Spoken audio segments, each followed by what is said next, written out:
right, we're back at it. Stress. The Blucifer boys are back. We're back in both horizontal and now vertical stream version. So, hey, y'all let us know how you're watching. Be sure to like, subscribe. Let us know your thoughts on this big time game against the Chiefs. But, Stress, man, it's been a little while. We had to take a little bit of time off. Then we got Thursday night football last week. And then finally, man, we're here to talk about now the biggest game of the year against the Chiefs, man. But how are you doing, Strez? It's been a bit. Has been a minute. A lot of life has happened since our last show, which has been crazy and wild. Shout out to everybody who has, checked in on me and my family, as we've kind of been going through all that time and everything. But yeah, the whole time we were away, Broncos just kept winning, which makes our job real easy. I'll never be upset, taking a step away when the Broncos are still winning. Dude, I know. It's hard to believe. 8-2. We were on, what was it? Altitude adjustment, right? That is true. We were. Yes. And man, we plugged it. We plugged our 13-4 prediction. We're right there. But dude, I gotta give you credit. I gotta step away and do a 180 on my Tyler Bidet take, man. He had another drop this past game. I text you in our group chat, and I just ... right after it happened because I was like, I hope David saw that. Nah, man, I'm over it. But I guess now, sadly, with this hip drop tackle, we're gonna see a little bit more RJ Harvey, hopefully. But that also means probably a steady diet of Tyler Bidet. Are you at all worried by the fact that it's looking like we're not going to have like a big time bruiser or anything like that?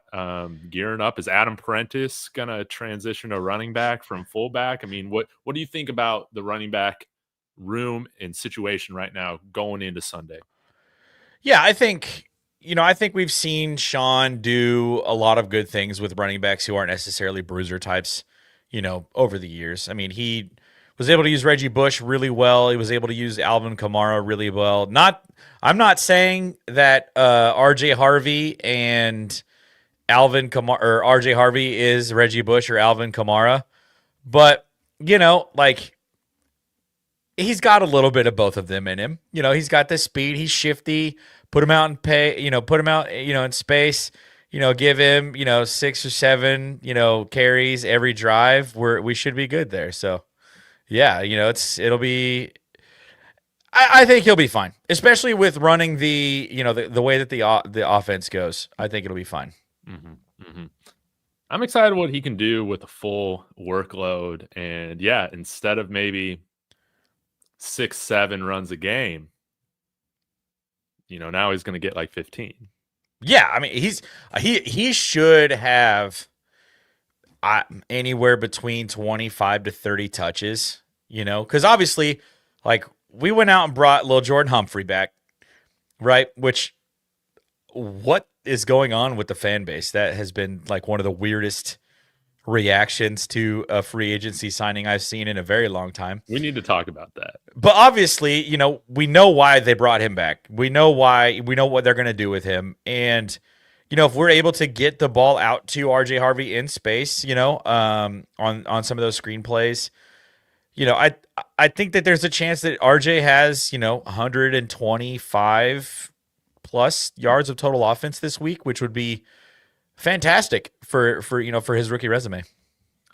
Man, if we get that out of RJ Harvey, man, I think we win this game. But I got to share this story with you about Lil Jordan Humphrey, man. Because yes, man, shout out to everybody in my comments on my video where I'm saying, man, Sean Payton backstabbed A.T. Perry. And he still did. That's the agenda. But can he block? Can A.T. Perry block? Well, see, that's what I'm getting at. They're not the same kind of guy. I think a lot of people have been disappointed with, man, why am I just blanking on his name now? Number 5. Come on now. Help me Trent out. Sherfield. Yeah, Trent Sherfield. Not impressed with his blocking. Maybe you bring him in, Lil Jordan Humphrey, to kind of take over that role. And let me check to see the injury report right now because I think it's pretty full last I saw. Trent Sherfield has been, he was a DNP yesterday. He was a full participation today. along with Garrett Walla. Looks like we're bringing him back to help at linebacker with Reid off to IR and now out for this week. Yeah. But yeah, like the talking heads, the football people, whatever that like scout this stuff, I guess, they're saying how the Chiefs have struggled with larger personnel packages. We don't exactly have a room of amazing tight ends right now. So maybe, yeah, you bring in Yeah. Lil Jordan Humphrey to help with blocking. You might say, well, Lil Jordan isn't an amazing blocker either. Well, I'll tell you what, he's better than some of the Better than what blocking they currently have so far this year, man. He can at least help us, block a screen or two. And but I'll tell you this, man, I was devastated for A.T. Perry. I know it doesn't make sense to activate him, but I had a dream last night, man. I had a dream, and this is how much of an A.T. Perry fan I am. I had a dream. I was at like a random car wash, okay? And I had a Broncos jersey on. And you know what these random people were telling me at the car wash? They said, Sean Payton, why is he not playing A.T. Perry? Like you just ran into A.T. Perry fans like at the car wash. Yeah, like in my dream. It was awesome. But eventually, man, we might see it, but it might not ever happen. And I've come. It could have been this week if Marvin Mims wasn't coming back from his concussion. I think if Marv was still out, I do think that they probably would have pulled him up from the practice squad. I know, man. See, yeah, man, this is that wasn't a dream, bro. That was your comment section. They're stalking your dreams now. Come on, man. A.T. Perry's more close to being cut than getting activated. Dude, I know. Dude, Sean lied to him, man. Sean lied to him. Dude, why couldn't A.T. Perry get the Lil Jordan Humphrey treatment last year saying, hey, if you sign with us this week, I promise I'll activate you this week? Man, A.T. Perry's not getting that same treatment. But, dude, let's talk a little bit about Marvin Mims because, dude, the offense, no bueno. No bueno since we've had Lucifer boys, man. No bueno. So is Marvin Mims like the guy that makes this engine run? Like, were we underrating his importance in the offense, even though it doesn't necessarily show up on the stat sheet every game? What do you think about that? Yeah, I think so. I mean, anytime you lose that kind of speed and someone that you have design packages for on offense, like, really does affect the outcome of like an offense's production. Think about the last 2 weeks. What was missing in the offense? Marvin Mims, wheel route. Like that's what was missing. That's kind of the play. That's kind of the pass that gets Bo going typically on, most of his, the games where he's, a little slow to start with. He hits one of those wheel routes to Marv. Marv goes for like 27 yards. Bang, boom. There we go. Out the door, ready to go. Bo settled now. He kind of provides like a weird boost to the offense, right? I do think that the Deebo Samuel light joke is funny, but I really do kind of envision Marvin Mims in that kind of spot. Just kind of playing that gadget guy, that Deebo Samuel is able to play, in whatever offense, he's a part of. Mm-hmm, mm-hmm.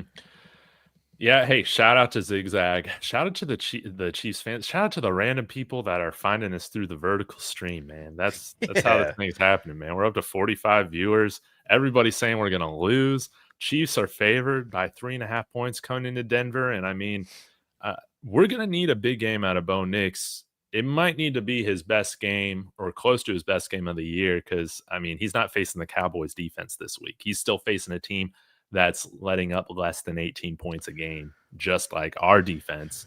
But Marvin Mims seems to be a guy that helps him get in rhythm. I'm very happy that he's back. Hopefully this means that teams just can't key in on Cortland Sutton because, hey, they're not going to be double teaming Troy Franklin with how inconsistent he is, right? But Marvin Mims should be back. But being without JK, being without Alex Singleton, which is interesting, because he might not be the best player on this. He's probably the worst player on this starting defense, but he does call the defense. Yeah. Right. And then, of course, Pat Surtain, it's looking like he's probably not going to play, has a practice this week, man. let's talk about linebacker. How do you think this this linebacker room performs with Justin Sternad? Is it going to be an upgrade? Who do you think calls the defense, gets the green dot? Yeah, that'll be interesting. I would assume it would probably go to Justin Sternad just because of his length of time in this Vance Joseph defense. He understands it. He probably knows how to get the calls out pretty quickly. But then again, like Dre Greenlaw is incredibly intelligent. He's like a elite level football player, and that doesn't come with the inability to have like a knowledge of an off or a defense right when you get into town. So, but I would probably say it'll probably go with Justin Sternad, and then I do think that in the passing game, I think the defense will get a boost, but I think up the middle run stuffing defense there's going to be a little bit of a drop off from Alex Singleton because I don't think Justin Sternad is quite as screws loose as Alex Singleton is. He's kind of one of those guys that, he's just going to stick his nose somewhere and he's going to do everything that he can to stop the runner. But I mean, if we can get a full game out of Dre Greenlaw, who basically had that entire goal line stand a couple weeks ago by himself against the Texans, then I'm not entirely worried about that. Yeah, I agree with you. I think Alex Singleton does help play the run a little bit better than Sternad, and missing Reid. Drew Sanders isn't back yet. Will he ever be back? Maybe Lavelle Bailey will be activated. I'm not sure how I feel about Garrett Wallow. Like we haven't even, I feel like seen him like play defense, just special teams. So that's going to be interesting to see how it all shakes out. Ryan Edwards said on Tuesday with Mario that he would think that Brandon Jones might be the guy to get the green dot, but even he's not totally sure. I think if you had to put a gun to my head and say, Dave, who's calling the defense? I'll go with you, man. I think it's Sternad, but Hufanga, you guys are bringing it up. That's true. Huff definitely could be a guy. I mean, Brandon Jones even, like, it would be different to give the green dot to a safety, but I think if there's a safety room in the NFL to be able to do it with, I think it would be our safety room. Yeah, and I mean, Hufanga, I think he should be playing in the box quite a bit. Yeah, now I feel good. One matchup that's going to be really interesting, Zigzag, you got to watch out for this, is Jahdae Barron going up against Travis Kelce. It's only taken, 10 years? It's only taken 10 years for us to get a guy that can match up with Travis Kelce. What did I say? What did I say on cover 4? Remind me. It was about Jahdae Barron coming in and covering Brock Bowers. What did Brock Bowers do all Thursday last week? He had one reception, I think, on the opening drive for like 31 yards, and that was it. There we go. That's why you draft a guy like Jahdae Barron, because you're in a division with incredibly talented tight ends, and you kind of suffer a little bit in size and speed to be able to play against guys like that. So, yeah, I fully anticipate Jahdae just to follow Travis Kelce all over the field. And then at the same time, like I think on the back end, they're probably going to have to change some stuff. I know Vance Joseph really likes to go cover one man across the board. You cannot do that with their weapons. We can't do it this week. I mean, Xavier Worthy popped up on the injury report today. Limited practice with an ankle. This is interesting. Isaiah Pacheco hasn't practiced all week with a knee. I don't think he'll play. I think he's out. Is he out this week? Yeah. So it's going to be Kareem Hunt. And if Xavier Worthy isn't able to go, then in reality, it's going to be Rashee Rice, and then what's the Thornton kid that they have on? Tyquan Thornton. Taekwon, yeah. He's solid too, but I think like Brashard Smith, you got to watch out for out of the back. Yeah, and so I really think we're going to be looking at a relatively different defense this week. But I think Vance is still going to like to send 5, but I don't see any reason why we couldn't drop into a zone behind that. Because I mean, you're going to have a more athletic Mike linebacker. It's just you could put any person in the chat out there at Mike linebacker, they probably would be a little bit more athletic than Alex Singleton. Which, by the way, that's insane. A random drug test and they caught testicular cancer. Dude, crazy, man. the most Crazy. insane thing I've ever seen. So, good for him. Glad that he was able to get that caught and get that taken care of. That was just like a He should crazy be thing. ready for Washington. Yeah, I think he'll be ready. And what's nice about that too is it's a Sunday night game, so there's like some additional healing that his body will get to do, going into, late night game instead of, I think it's still Sunday night. They might flex it. I think we find out They tomorrow. gotta flex that thing out, man. They gotta but hopefully it's still like an afternoon game. I'm gonna be pissed if they're doing flex it to Thursday kickoff, dude. Or on Sunday, dude. Yeah, traveling East Coast with those early kickoffs, man. It ain't great for sure. But going back to the conversation, I think we run some zone blitz. You're gonna have a talented, athletic Mike linebacker behind. And I think Dre Greenlaw also can cover plenty of zone. So if you wanted to send Sternad on a blitz, anything like that, at the same time, or just rush the 5 guys you've got there. Yeah. Nick Benito, he's like half a sack away from 10 sacks this season. Jonathan Cooper, probably going to have 12 sacks this season. Zach Allen, one of the best pass rushing nose guards in the country. So it's just like, I think that defensive, this is probably the first year going into the Chiefs game that I am not concerned about our defense against their offense. Yeah, I feel like we can limit the Chiefs' offense to limited damage, I guess. Like, again, Mahomes is still going to get his. That's how Mahomes is. Yeah, the biggest question mark, and it looks like they're going to get Simmons back this week, is just how their offensive line holds up against our insane. We're on a whole other tier compared to the rest of the NFL with our pass rush, because I think that this could be like a typical Broncos-Chiefs game that we've gotten over the years of like 20-17 or something like that. It's going to be low scoring. I think, like our defense should put us in the position to win if, and this is always the question, if our offense can do their part. Which has been the question, for the last couple of weeks now, but yeah, I think the time off was good for Bo, honestly, in this offense. And I think getting Marv back this week is going to be helpful. It sucks that you lose JK right away. You get Marv back, but you lose JK. So you get one of your favorite options on offense back, but you lose your leading rusher, who is top 5 in the league right now in rushing. So it's give and take world, I guess. But I do think that Bo's, had, getting the mini bye before Kansas City was actually really wonderful. Hopefully it helps kind of even out a little bit the advantage that Kansas City usually has coming out of a bye week with Andy Reid, right? 100%. And again, like, if the thing about Bo is that, hey, if he's on, he is on, and this offense, unstoppable. When he's not in rhythm, that's when things get kind of crazy. But Marvin Mims, we'll see if he's kind of that key to unlocking him. And Jay Sauer saying prediction, Bo Nix 10-10 for 1,000 yards, 10 TDs. RJ Harvey for a deadly 666 yards, 5 receptions, 420 yards. Broncos win 14-0. I'm with you, man. I love that. Now, I don't know if I'm going to be, putting parlays on that this week, right? But I don't even know if you can get that. But I will say, Strez, what we need from our team, and this is where it bit us in the butt in the last game, the last real game we had against the Kansas City Chiefs. Special teams.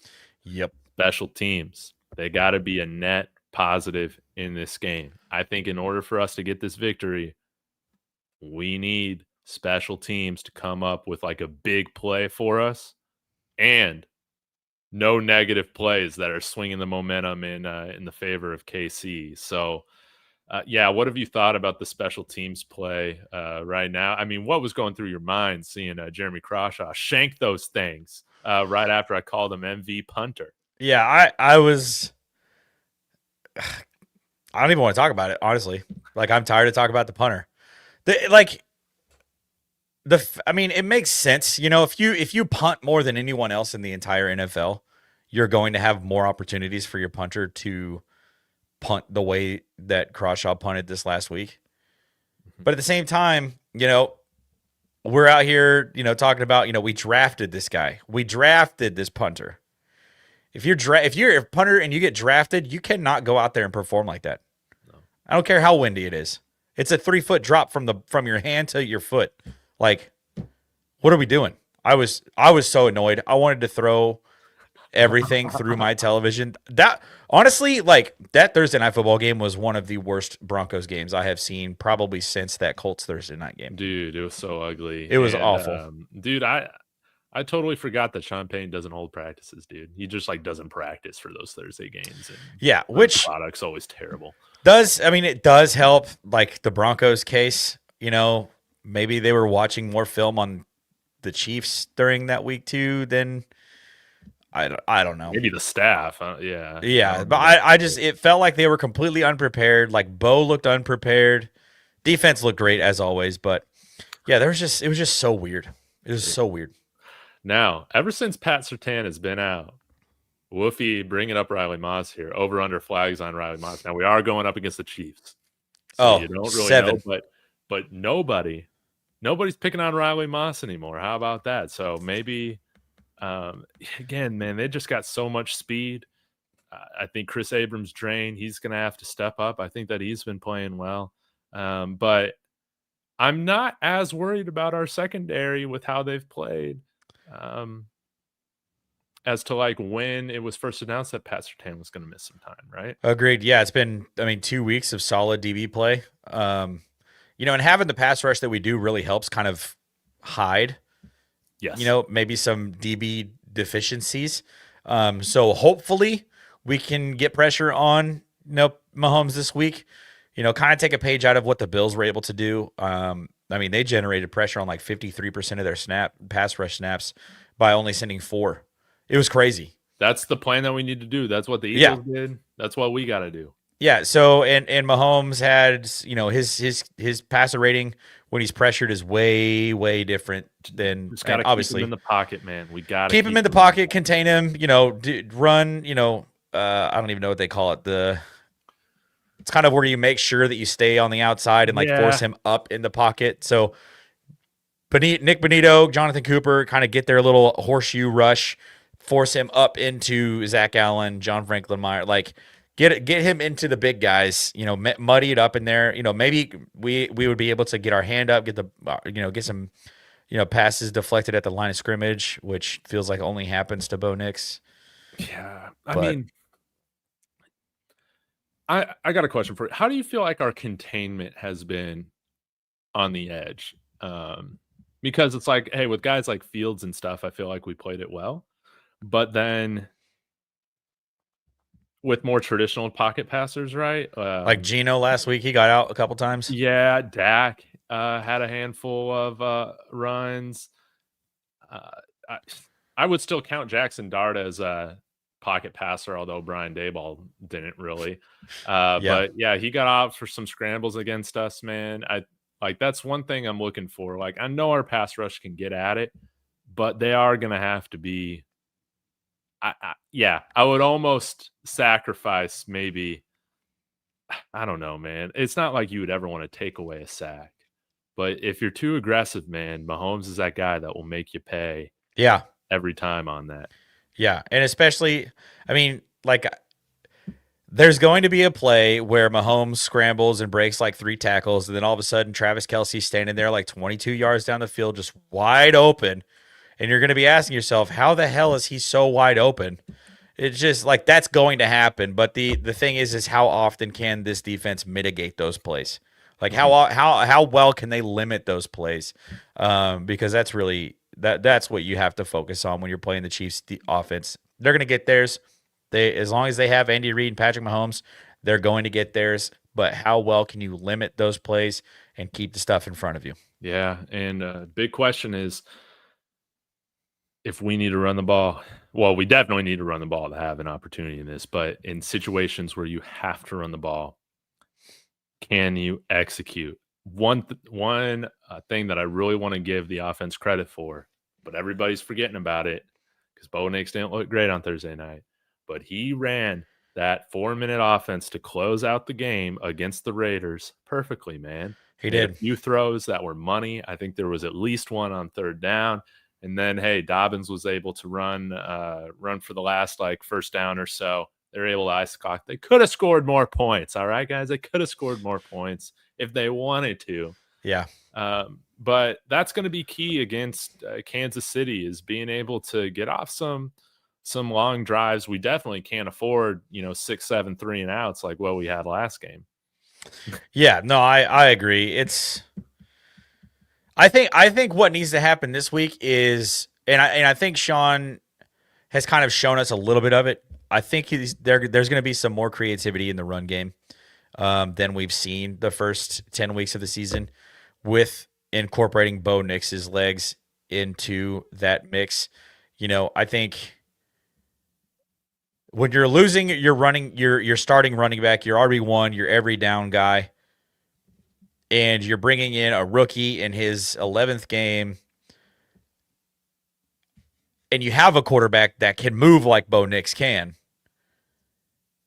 and you're playing a team that you need to run the ball on to chew the clock to keep their offense off the field, like, it would only make sense to incorporate some design QB runs, and not just that stupid one that they block down on the edge with the wide receiver and pull the tackle out and get, not just that run, obviously run that, but also run some other, designed, read options, run some, some other stuff here and there. I think it's an opportunity for Bo to have, one of his best rushing games.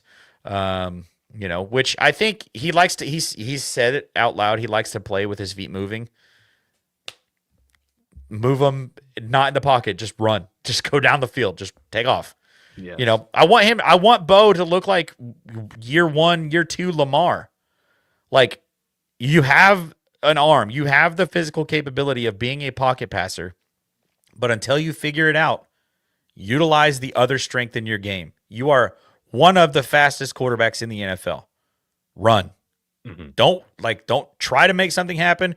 If you're out of the pocket and you want to just try to do one of those dumb, like, run up on your right foot and throw it across your body, don't do that. Run 12 yards, get the first down, move the sticks, on to the next, set of 3 plays. Yeah, I just want to see decisiveness from him, man. And I am confident, man, that Bo Nix will work through this slump that he's been in right now. Yeah, he's he's got the yips or something. It's so weird. I know. It's so weird. Watching clips from, he's not super active on social media. Oh yeah. All these reporters have talked about how this team was just freaking gassed for that. They played 3 games in 11 days. I know, dude. It's insane. And now they're playing 1 in a 23-day period. Yeah. Yeah. So this is an opportunity where they can just go out and let everything hang and do what they got to do, Yeah. And I think this is going to be like, I've alluded to it a couple times already. This is a great opportunity for Bo to get back into the conversation about, like, being the guy, and obviously he knows that he doesn't know what conversations have been happening on socials, but I have avoided, like, any sort of Broncos talk at as much as possible outside of, like, game previews and predictions. Like, that's all I care about. What I want to hear what people think about Broncos defense against the Chiefs offense. I do not want to hear your Bo Nix take, because it's probably stupid. It's probably brain dead. And so, like, I'm ready for him to lock in. I want him to look like he did in that first game against the Chiefs last season. He was so calm, so poised.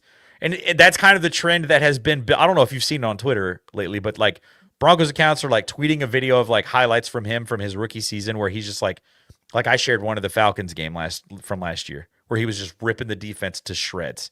And it's like, I know you're in there somewhere, right? Mm-hmm. Like, we know that Bo is in there somewhere. This is the perfect game for it to come out. Yeah. Bo just need to watch his game against the Chiefs at Arrowhead last year. Yeah. Right. Watch both of them. Dude. He completed 19 straight passes in the second game against them last year. And I know it was against backups, but yeah, he was so good, especially hitting the deep ball to Cortland Sutton there. Cooking Trent McDuffie. Yes. And then on that, what should have been the game-winning drive, he had some fantastic throws. Ice in his veins. Yeah. Cortland did drop one, yeah. But he made up for it on the next play. He did. But yeah, man, like, I know all this, I feel like, is just mental, dude. So let's see him get out of it. And he's the player to watch, man. I think if Bo Nix has a good game with this defense, we win at home. Like I think it's that simple. If he plays bad, we probably lose. Yeah, we've talked about it. The number is 24.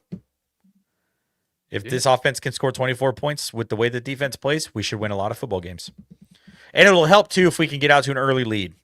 7-0, 10-0, 10-3. Get out to an early lead, force them to, kind of play the game that we want them to play on defense. And I think that there's a huge opportunity there.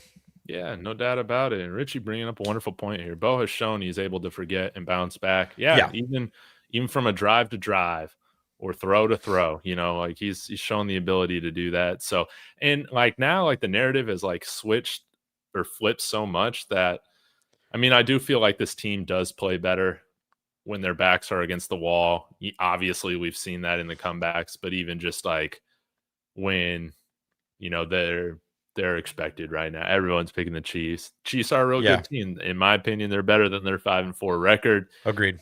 They got Rashee Rice back. That's a huge deal.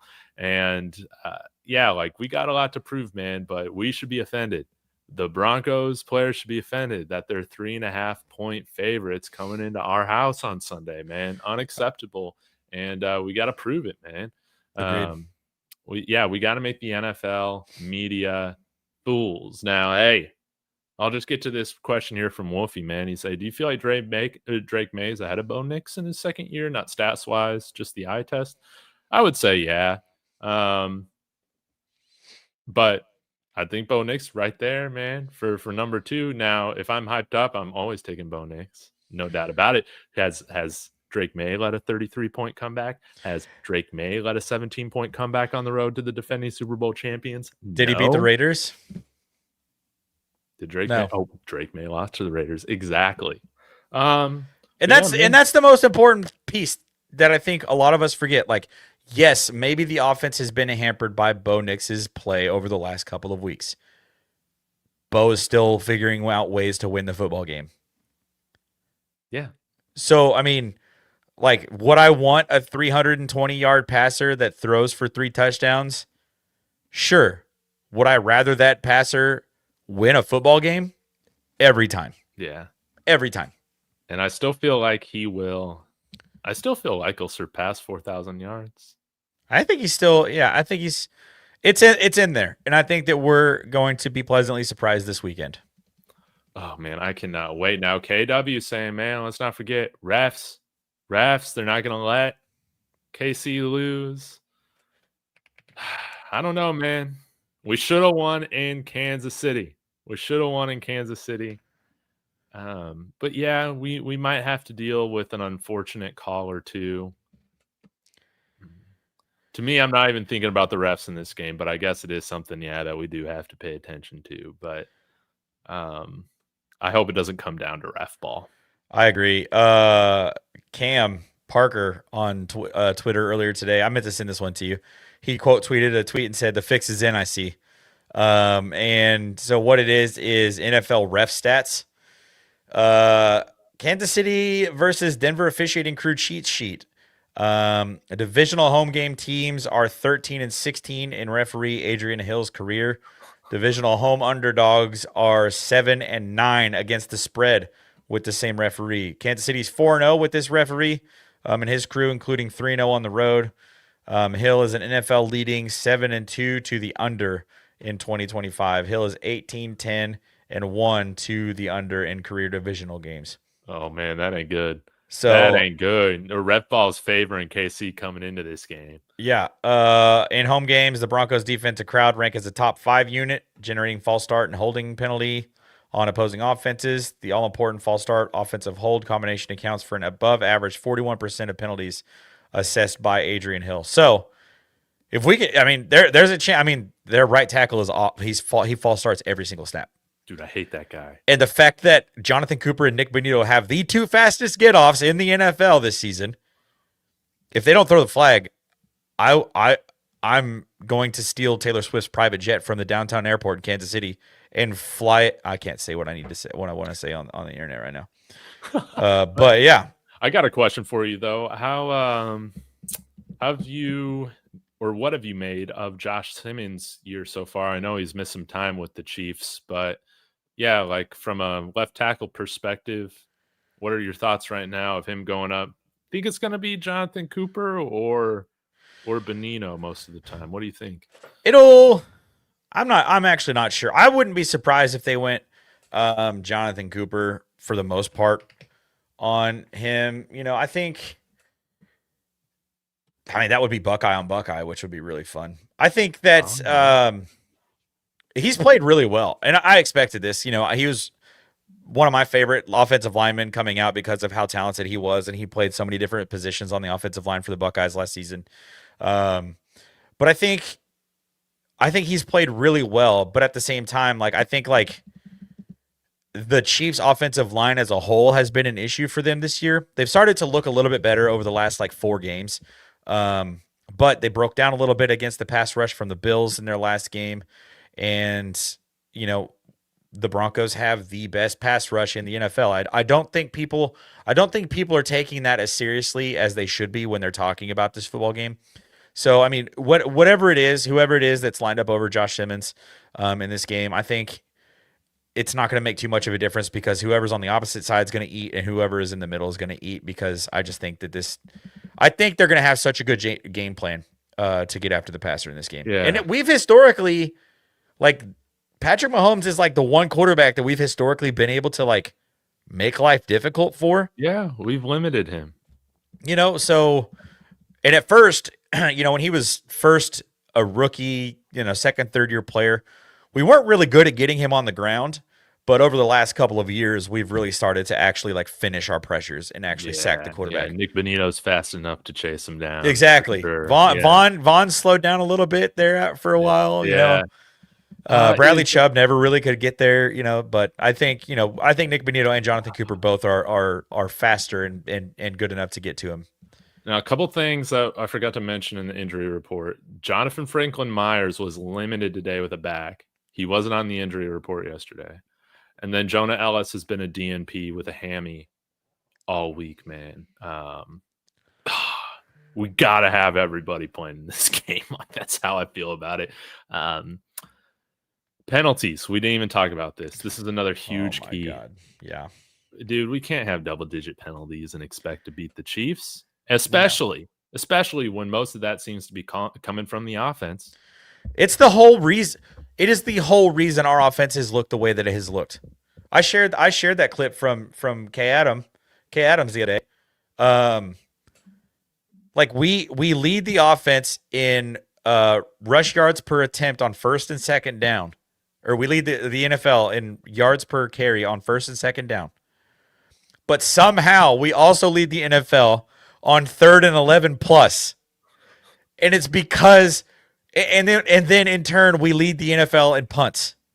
And it's all because of those stupid pre-snap penalties and the damn holding penalties or offensive pass interference penalties. Like, it is so frustrating. Literally last week, there was a huge gain in the pass. I forget which receiver caught the pass and like took it up the sideline for like 30-plus yard gain. Got called back. Because I think Pat Bryant like held someone or like intent. No, I think it was Pat Bryant, and they say he pushed off. Yeah, it was. Yeah, that's exactly what it was. It was like it's those things, and it just is so infuriating when you're watching it because your offense is like, we just got a 25-yard gain, and now we're going back 10. Awesome. Mm-hmm. It's a net negative every time. It's not going to ever be good for your offense. So, yeah, they have to clean it. Even if they just cut them in half. Yes. And again, dude, just being the home team, it's like we should not be the more penalized team in this game. I'm hoping, I'm hoping that the refs, if they skew towards a certain way, it's just allowing the hand fighting. It's allowing a little bit of the contact with the receivers, dude. Yeah. I will take that every single time, even if it doesn't always go in our favor, because I just don't like penalties being called, man. I don't like it. Football's a physical sport. There should be hand fighting. Have a little bit of push off. Just call it, man. Just call it fairly. Like the Texans game is a good example. I thought that hey, they allowed some physicality with the corners and wide receivers all game, and like I was totally okay with that. We'll see if they call that in the same way, but we got to win. We got to win for Alex, dude. We got something very emotional, coming into this game, and hopefully we get everybody's best, not only effort, but focus coming into this game, man, to really execute. Yeah. And to your point, about like the offense, how they perform when their back's against the wall, they've watched the film the last couple of weeks. Like if there isn't a point where where they don't feel like their back is against the wall, where they're looking at their defense is holding their opponents to like 10 points, 13 points, and we're still barely winning these games. Like the offense has to feel like their back's up against the wall just a little bit. So, yeah, I think the offense is going to come out and look a lot more explosive than they have, in the last couple of weeks. Wonderful. Okay, are we still continuing? I mean, dude, I feel like we got enough dickheads on the team, man. I don't know if, we were doing a week, but I feel like we got plenty of them now. No, yeah, I told you that mine's a bad dickhead though. Oh, Sean Payton. What in the hell was that throwback double pass call on 3rd and 3? You dickhead. What was that? I have never been more mad at a play call in any level of sport than I was at that play call, because J.K. Dobbins had been chewing up huge chunks of yardage on that. And you were in a position right there that you didn't even need to get all 3 yards in one play. Mm-hmm. You could go 1.5 yards or 2 yards and then get the last yard on 4th down. What does Sean Payton decide to do? The dumbest play call I have ever seen in my entire life. It was so stupid. Oh my God. You know what we should be running more of? Because he's ran it good. Fullback dive with Adam Prentice. There you go. Short yardage, dude. There you go. Quick pitch to the outside, away from the numbers. Probably could get there too. Anything would have been a QB kneel down would have been a better freaking play call than that stupid whatever. Dude, it was such an unnecessary. Wish we saved it for this week, because would have been nice. I mean, maybe there is a world in which Sean just wanted to put that on film going into this week so that it gave the Chiefs something that they had to think about, right? Yeah. But at the same time, like, play the game that you're playing. Do the things that you need to do to win the game that you're currently playing. That was so stupid. And it like nearly, like we missed the kick after that play. Like it nearly lost us that football game. Oh, dude, I know. Sean Payton would never, I know he loves watching these little internet shows. He would have never heard the end of it from me. I know, man. Well, I'll tell you what. If Sean Payton had the brains to play A.T. Perry, we would win this game, no doubt about it. But we don't. So, give me a player on offense and on defense, man. Guys to watch. Offensively, I tweeted this a couple days ago. I'm really excited to see a heavy RJ Harvey game. I mean, you drafted the guy on day 2. Obviously, you expect a lot out of him.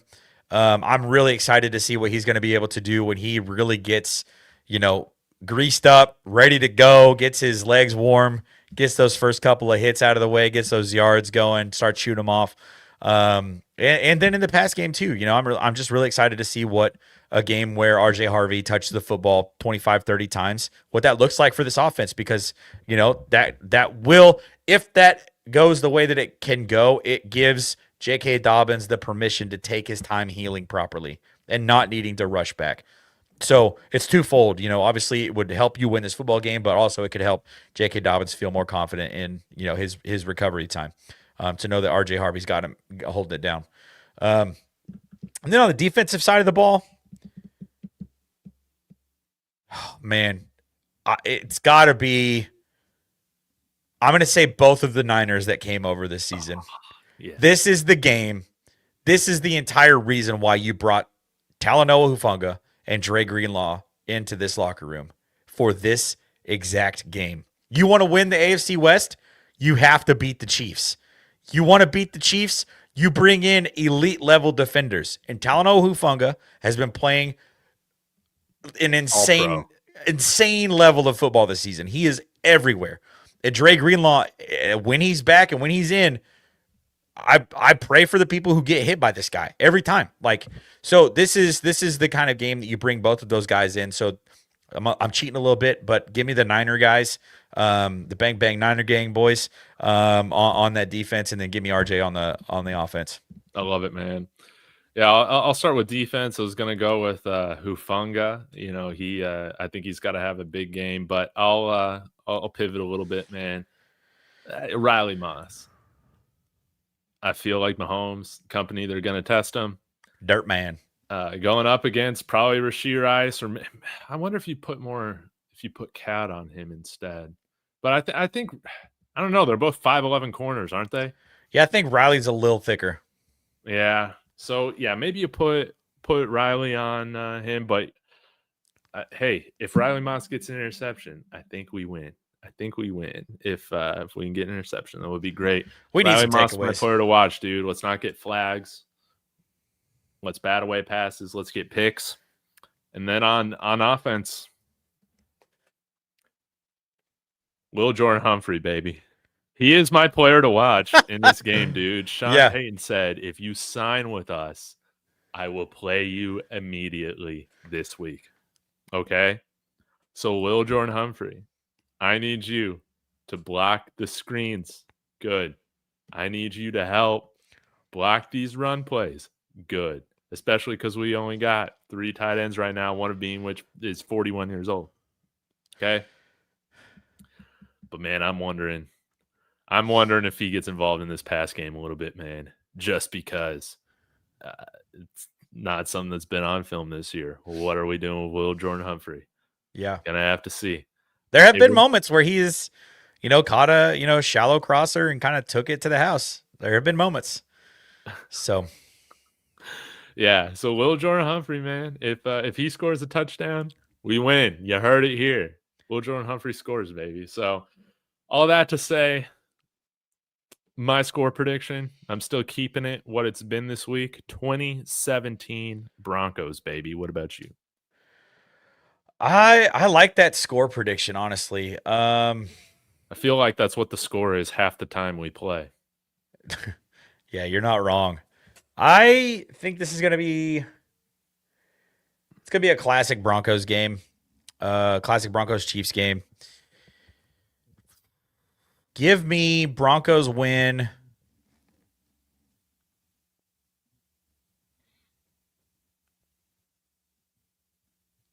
$17-16.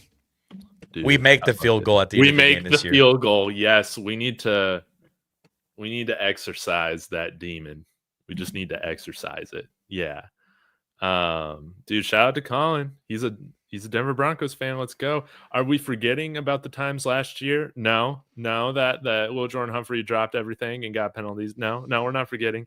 But it's a new year, and we need the new energy. Maybe a change of scenery coming from New York back here will be good for Will Jordan, man. Yeah. I never actively root against any Broncos, even if I have opinions about them being on the team. I never actively root against anybody. I want us to win, man. Yeah. Strez, thanks so much for your time. And shout out to everybody in the chat, man. This has been a lot of fun. Y'all be sure to subscribe to both channels, David Talks Broncos, as well as Broncos Hub, the Washed Up Sports Network. But yeah, what do you got going on in your channels throughout the week, Strez? Yeah, we've got videos coming out every day for the Water Boys College Football Show. And then we've got our live show every Saturday morning from 8 to 10 a.m. Central Time. So come hang out with us. We're talking all things college football. It's coming down to the nitty gritty now. We got 3 weeks left of the regular season. We got some big matchups this weekend and the next coming couple of weekends here too. So come hang out with us there. We've got, new show just dropped over on the Washed Up Sports Network as well. Dugout Dispatch. It's our boys talking Major League Baseball. Obviously, it just finished, but, You can still get all the trades and acquisitions that you need. I think awards were just announced today, so I'm sure they'll have a video coming out about that sometime soon. But that's what we've got going on over there at the Washed Up Sports Network. Dude, I love it, man. I love it. And I guess we'll sign off with a couple comments here. Seth coming in here saying Chiefs have lost when Mahomes has pressured more than 26% of the snaps this year. I guess that's the metric we got to beat in order to get the victory. Do you see his follow-up stat? Let me see here. Broncos have a 42% pressure rate and a 23% quick snap pressure. Okay. That's huge. It's huge. I'm telling you. Yeah. It's going to be a fun matchup, man. I can say with confidence, man, we respect the Chiefs, but this team is not scared of the Chiefs. Maybe like past teams, right? No, we are not scared of them. We are built to beat them. So Zigzag, do we have a lot of Chiefs haters in the channel? I mean, we do not like the Chiefs. We do not like the Chiefs, man, at all. I'm married to a Chiefs fan, so it's it's what it is. But I mean, if you're saying you don't respect them, they got 3 Super Bowls in the last 5 years, man. You don't know ball, but that was then, dude. This is now, and this is our turn. This is our turn. Y'all had the division for 9 years, man, and hopefully our Broncos settle this thing on Sunday. That this is our division. This is our division. Let's get to 9-2, and yeah. Oh my God, dude! The rest of the conference. 9 wins before Thanksgiving. When's the last time Denver Broncos did that? Oh, dude, probably 2015. And I will agree, Eagles fans definitely are the worst. I'm not denying that, but man, that beef we had with the New York Giants fans on Twitter that week was pretty crazy. Dude, that was amazing, man. That was pretty crazy. Was amazing. I kind of missed that. I don't. I hated every second of it. Dude, it was a lot of fun, man. It was a really rough week, though, for my family.